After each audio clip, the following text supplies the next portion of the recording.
Hello, I'm Liz. I'm 52 or 62 or one of those, but I don't know because numbers have gone. And I don't remember them telling me that they were leaving. I don't know what time they went because time has gone too. So I have my talking watch.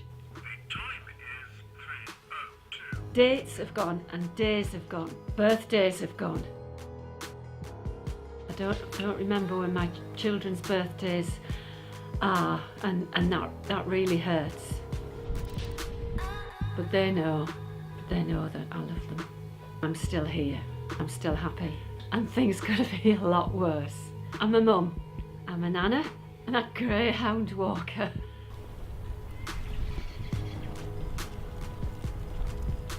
I'm a good friend, I hope, and a good laugh. I love a joke and I love to dance around the house and I love to sing, even though I'm a terrible singer. I can climb any tree you like. I don't cook anymore. How many grams? How many minutes? I think I'll have a sandwich. Bar of chocolate. I have dementia. Dementia doesn't have me.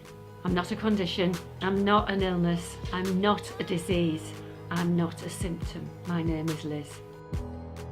Nice to meet you.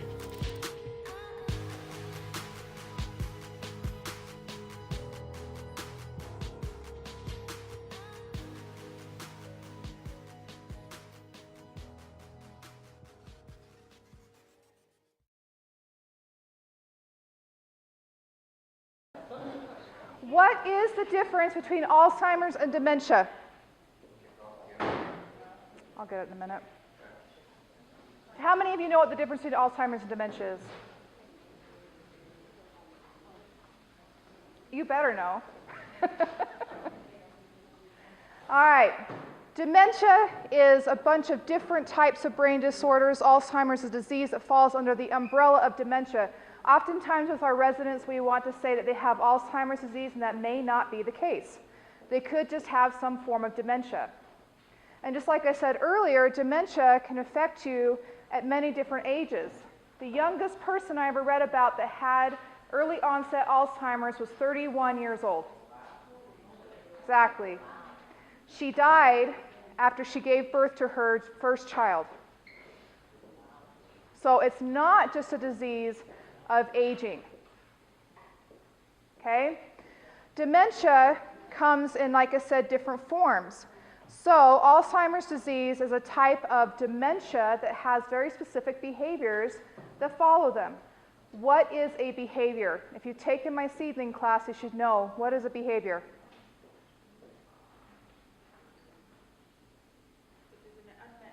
It is an unmet need, exactly. A lot of times with behaviors, especially when we come to morning meeting, we say a person is having a behavior and therefore we're going to increase their medication to take care of this behavior. When in a sense, we should be understanding and becoming well known with that person so that we can take care of their unmet needs. When a person who has cognitive disabilities is trying to communicate with you, what happens when they cannot communicate with you? They get frustrated. They get angry. They want to cry. They want to throw things. They want to hit you. They want to say, hey, I am trying to tell you something and you are not listening to what I have to say. Understand, just like this woman said, she has dementia. It doesn't mean that she's still not a whole human being anymore. Right now, she's just forgetting things. She's not remembering like she used to. And with each type of dementia, you're going to notice different behavioral issues. How many of you, of course, know Robin Williams? You remember his passing, correct? Comes out in the news that Robin Williams had Parkinson's disease and a form of dementia called Lewy body dementia. Anybody tell me what Lewy body dementia entails? When you have Lewy body dementia, it is a different type of dementia, and so you have hallucinations, you have problems with the medications that are supposed to stop the hallucinations, you have sleep disorders, you act out your dreams, you run into things, you have memory loss. And because of this, this is why Robin Williams chose to take his own life. He couldn't handle the hallucinations. and the memory loss and running into walls and forgetting, the constant forgetting all the time. If you have a type of dementia such as vascular dementia, do you understand what vascular dementia is? Vascular dementia can actually be prevented. Vascular dementia comes on when you have a cardiovascular condition, stroke, heart disease. I even met a man once that was in one of our homes, and he was 48 years old, and he suffered from alcohol dementia. He drank so much, and when he would drink, his parents said he would run himself into the walls, and they would come home to find like bloody patterns on the wall, or he'd bash his face up against the wall. He gave himself alcohol dementia. It ruined that part of his brain. Some of the vascular dementia, you'll notice that a lot of times the residents will walk with a fast shuffle. Have you ever seen them walking with a fast shuffle? Memory loss, that happens quite a bit. You've heard of sundowners, where they have behaviors in the evenings. But the one thing I want you to remember the most out of today's in-service is to remember that these elders are whole human beings who have a history to teach us. And part of our Eden philosophy is the language we use. And instead of calling them demented, person with behaviors, sundowners, Alzheimer's, we want you to use the term, this person lives with forgetfulness. A person with Alzheimer's disease can go up to 7 different stages in that disease, from mild cognitive loss all the way to complete vegetative state. And I've seen that state. It is not a good place to be in. But you still have to give them the respect that they deserve, the respect that they need. So today, I wanted to try a little exercise with some of you. I need 3 volunteers. All right, I want you just to tape a few of their fingers together. Turn it up as loud as I can. One thing that's been reported by people who have Alzheimer's and dementia is that they hear this constant chattering, fuzzy noise in their head. This as close as you can. I wanted to do this with headphones, and I couldn't get it on headphones. But this is what they hear rattling around in the background. So if you can imagine that being in your ears and rattling around in the background, okay? I want you to look through here and find the socks with polka dots and fold them for me, okay? Can I take stuff out that I know? Yeah. When I saw this being done, they moved them into a whole nother room. They had the headphones on with this crackling constantly in your ears, so you couldn't hear anything that was going on. And you had to sort through clothes. You had to find ties and put them on, button-up shirts. See, she did actually pretty good. Can you see? You've got the lighter glasses. Can you see? No, like really. The only thing I can even see is like towards this top. And you'll notice people with macular degeneration, actually certain spots of their eyes will actually cover up, and they can see. The clear part I can Yep. hear and hear, but The rest is all like goopy. Yeah. And what's your name? Shane. All right, Shane. I want you to find the sweater, and I want you to put it on and button it up.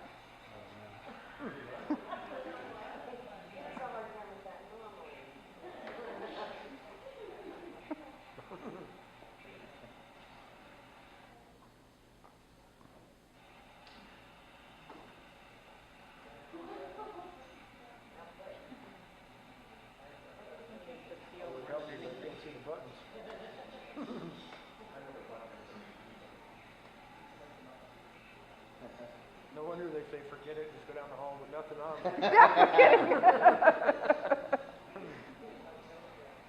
There comes a moment where you have to say, this is enough, right? Right. All right, I want you to find the next pair of matching striped socks and fold them. Go ahead and throw that sweater in there.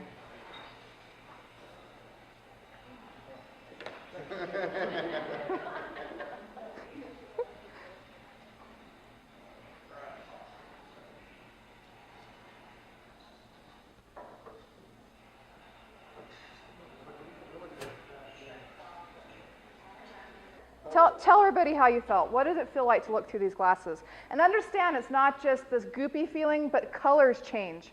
So with your vision changing, you can't see things that don't have a good contrast. Everything was blue. Everything was blue. Kinda Well, like looking under murky water or something, you know, it's kind of blue and goopy and... yeah. Let's go over some of the techniques we can use for communicating with people with Alzheimer's and dementia by using things like body language, facial expression, and tone of voice. When you cannot communicate with the words, then you have to use other forms of communication, correct? So when I am walking up to an elder that may have some sort of vision issues, memory cognition loss, what is one of the first things I'm going to do? What do you think? Introduce yourself. If the person cannot hear you, what is the best technique to have your voice heard? If they can't hear you, Mm-hmm.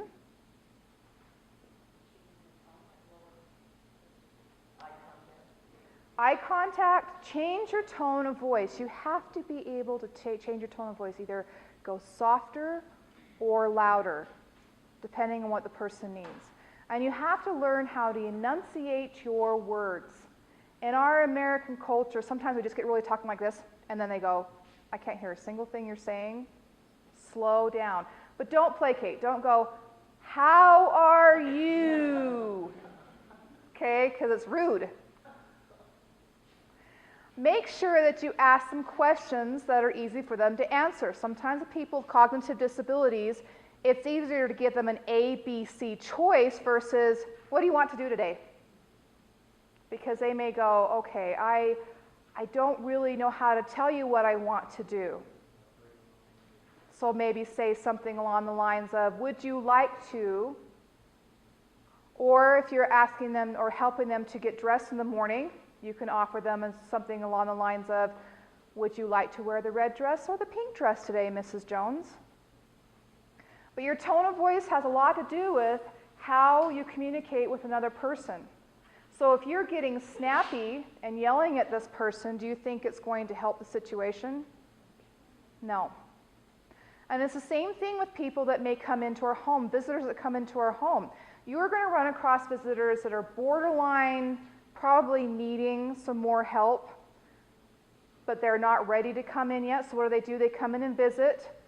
They're confused, maybe a little agitated at you. What's the best way to handle the situation? What do you think? What's the question? Thank you, Ashley. What's your ABC? Okay, am I going to be short and unhappy with this person? No. I'm going to put on my best customer service skills. I'm going to be patient. I'm going to smile. I'm going to use a pleasant tone of voice. And I'm going to say, you know, we are here to help you and your loved one the best that we can. How can I help you to make this better?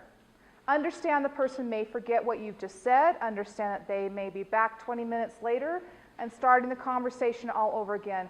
This is not something that can be helped. With body language, you want to keep a good open body language. Don't close yourself off with arms folded like this. What does this say to you? you don't care. Yeah, I'm closed off. Don't come near me. I don't want to hear what you have to say. Learn to be in the moment with the elder that you're talking to. So when they are talking what you think is gibberish, they're not talking gibberish. They're trying to tell you something. If you're in the moment with them, you can actually sometimes pick up on the cues that they need. Keep your body language open. If you're going to speak to somebody that's in a wheelchair, what's the best way to approach a person and converse with them in a wheelchair? Exactly. I see a lot of this. Hey, you know, what can we do for you today? I know it's uncomfortable. I have bad knees, okay, but still, you want to get down, you want to get to their level, and you want to show them that you care about what they're trying to say, right? Oh, excuse me, I almost didn't get up there. It's about making them feel comfortable. If a person cannot communicate with you at all, how do you... Facial expressions. okay? I'm talking to Heidi about chocolate ice cream. Ashley can't tell me anything about chocolate ice cream, but I can say, hey, Ashley, do you like chocolate ice cream? And Ashley's either going to go, or she's going to go, do you not like chocolate ice cream? She's like, I hate chocolate ice cream. Do you see what I'm saying here? So when you're feeding somebody with Alzheimer's, dementia, cognitive issues, should you be chittering and chattering back and forth to the other CNA next to you without conversing with them? No. And with everything that I'm telling you today, the best thing you can do is ask yourself, how would I feel in that situation? How would I feel if someone was talking down to me, ignoring me, getting frustrated with me, snipping at me, not even recognizing my needs? How would you feel if it was you? Okay? You would be angry.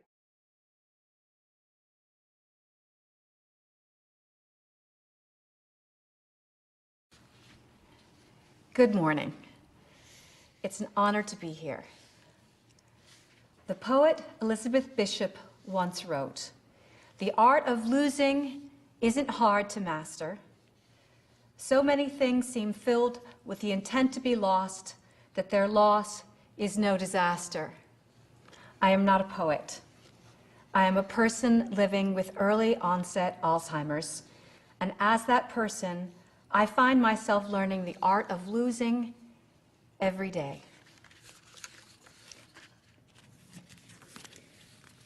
Losing my bearings, losing objects, losing sleep, but mostly losing memories.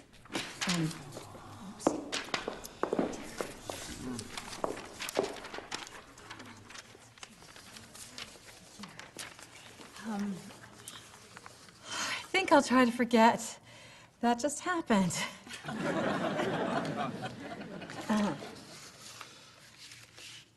All my life, I've accumulated memories. They've become, in a way, my most precious possessions. The night I met my husband, the first time I held my textbook in my hands, having children, making friends, traveling the world. Everything I accumulated in life, everything I've worked so hard for, now all that is being ripped away. As you can imagine, or as you know, this is hell. But it gets worse. Who can take us seriously when we are so far from who we once were? Our strange behavior and fumbled sentences change others' perceptions of us and our perception of ourselves. We become ridiculous, incapable, comic. But this is not who we are. This is our disease. And like any disease, it has a cause, it has a progression, and it could have a cure. My greatest wish is that my children, our children, the next generation, do not have to face what I am facing. But for the time being, I'm still alive. I know I'm alive. I have people I love dearly. I have things I want to do with my life. I rail against myself for not being able to remember things. But I still have moments in the day of pure happiness and joy. And please do not think that I am suffering. I am not suffering. I am struggling. Struggling to be a part of things, to stay connected to who I once was. So live in the moment, I tell myself. It's really all I can do.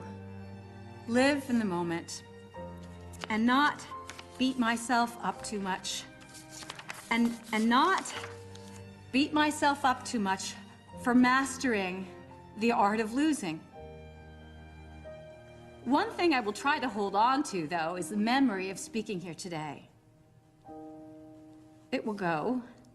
I know it will. It may be gone by tomorrow. But it means so much to be talking here today, like my old, ambitious self who was so fascinated by communication.